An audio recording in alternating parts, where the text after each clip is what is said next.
एक अहम मामले पर बात करें। बुशरा बीबी के साबिका शौहर खावर मोनिका ने इल्जाम लगाया है कि चेयरमैन पीटीआई ने पीरी मुरीदी की आड़ में उनका घर बर्बाद कर दिया। चेयरमैन पीटीआई उनकी मर्जी के बगैर घर आते थे। 14 नवंबर 2017 को फरा के हाथ तलाकनामा भिजवाया गया। बाद में फोन पर तलाक की तारीख तब्दील करने का कहा गया। टीवी इंटरव्यू में उनका कहना था कि बुशरा बीबी और चेयरमैन पीटीआई का निकाह इद्दत के दौरान हुआ था। खावर मोनिका ने पीटीआई दौरे हुकूमत में किसी किस्म का सियासी माली फायदा उठाने से इनकार किया। नुमा आईपीपी खुरम हमीद रोखड़ी साहब, अस्सलाम वालेकुम। खुरम साहब, बहुत शुक्रिया आपके वक्त के लिए। खुरम साहब, जिस वक्त ये मामला पेश आया 2017 की बात है और उस वक्त आप पीटीआई में थे और बड़े करीबी समझे जाते थे और भी आपके साथ बड़े करीबी लोग थे खान साहब के। तो ये जब मामला चल रहा था और जिस तरह से खावर मोनिका का कल इंटरव्यू और हर ज़बाज़द आम है अब उनकी जो भी बात है कि इद्दत के दौरान निकाह किया गया, ये कौन सी रियासती मदीना बना रहे थे खान साहब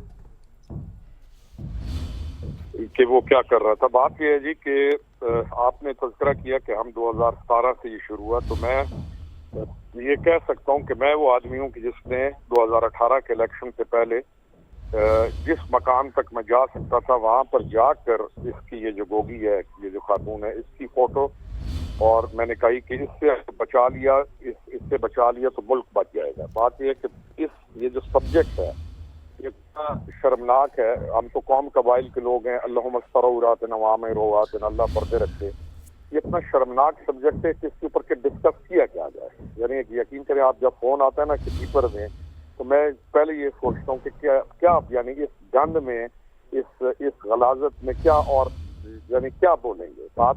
लेकिन मसला जो समझने का है और जो मसला अहम है वो ये है कि जो बंदा जिस मकाम पर होता है तो साहिब मकाम को उसकी हैसियत के मुताबिक अमल करना होता है। इसको इन तमाम चीज़ों का इल्म था। ये जिसने शादी की, 100% ये चीज़ ठीक है कि इद्दत के दौरान शादी हुई, 100% ये ठीक है कि ये किरदार गोगी, ये जो है इसकी मिसेज, ये इन तमाम ने एक नेक्सस बनाया, फिर ये कार्टेल्स आए। बल्कि मैं इस हद तक भी कहूँगा आपके प्रोग्राम के तवस कि आप इन्वेस्टिगेशन करेंगे और अगर इसमें दुश्मन मुल्क की एजेंसी इस रोगी के साथ मुलव्वस ना पाई गई तो आप मेरी इस बात को आज सनद रख लीजिए कि एक दिन आएगा आपके पास वो चीज़ें भी खुलेंगी कि ये औरत किसके लिए काम करती है।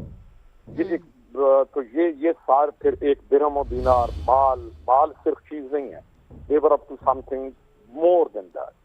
तो चीज़ें खुल रही हैं। दूसरा, जो भी एलिगेशन आता है, किसी पर भी जो एलिगेशन लगता है, तो उस एलिगेशन को डिनाई करना जो मद्दे मुकाबिला है, जिस पर लग रहा है उस पर लाजिम है कि उसको डिनाई करे। फिर कह रहा हूँ कि अल्लाह हमारे पर्दे रखे। इंसान ये जो स्कैंडल्स हैं, अल्लाह ताला ने कुरान करीम में स्कैंडल्स को आम करने से भी मना फरमाया है क्लियरली। लेकिन ये वो चीज़ें जिसने इस मुल्क की बुनियादें हिलाई हैं इस पूरे इलेक्शन में। और फिर सबसे जो बड़ा जुल्म हुआ, तमाम चीज को, इस तमाम अमल को, इस तमाम घिनौने जो बिल्कुल आप बिल्कुल बजा फरमा रहे हैं खुरम हमीद रोखड़ी साहब, आपने बिल्कुल बजा फरमाया। बहुत बहुत शुक्रिया अभी के लिए। खुरम हमीद रोखड़ी साहब हमारे साथ मौजूद थे।